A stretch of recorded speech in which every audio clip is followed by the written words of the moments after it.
Pope Francis, the first Latin American pontiff who won hearts with his humility and focus on the poor, but drew criticism from conservatives for challenging capitalism and climate change denial, has died aged 88. He had been battling chronic lung disease and was admitted to Rome's Gemelli hospital on February 14th for a respiratory crisis that developed into double pneumonia. He spent 38 days there, the longest hospital stay of his 12-year papacy.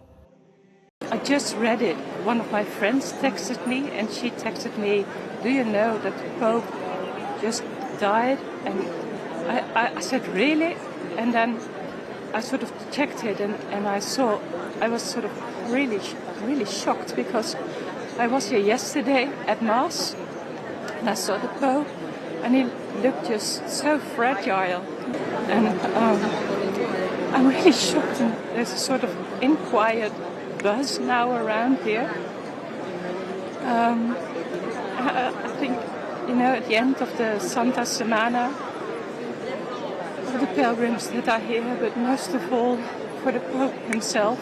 From his first words, a simple buonasera, to his embrace of refugees and the marginalized, Pope Francis set a humble reformist tone for a church facing scandal and decline.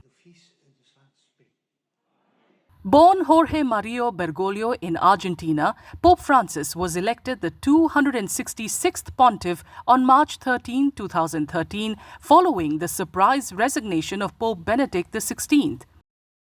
He quickly became a symbol of change in the Catholic Church, setting a new tone with his humility, progressive vision and global outreach.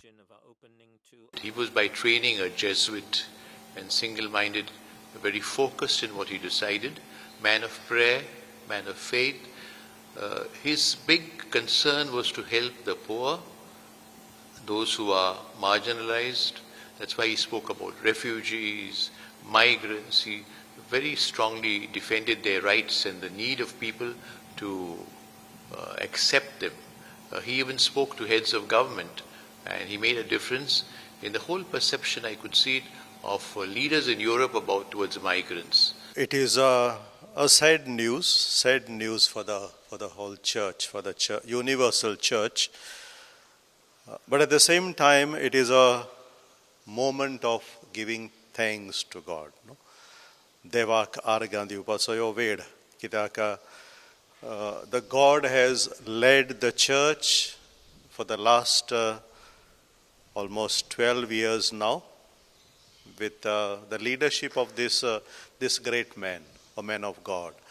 And that's why it is also a moment for the church to thank God.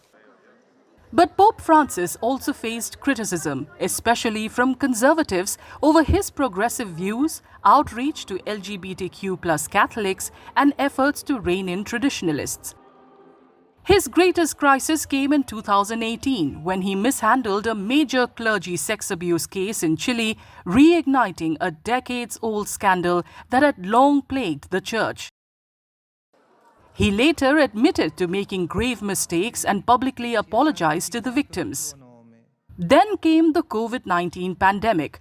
From a lockdown Vatican, Pope Francis led the church through uncharted territory, urging the world to use the crisis to rethink systems that he said deepened global inequality.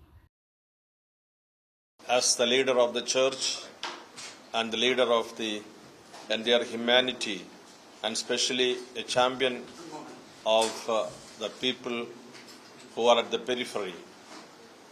As a leader of the church, he has stood firm in rereading the gospel, trying to find out Jesus and his approaches towards human beings, especially focusing on those who are really sidelined and marginalized.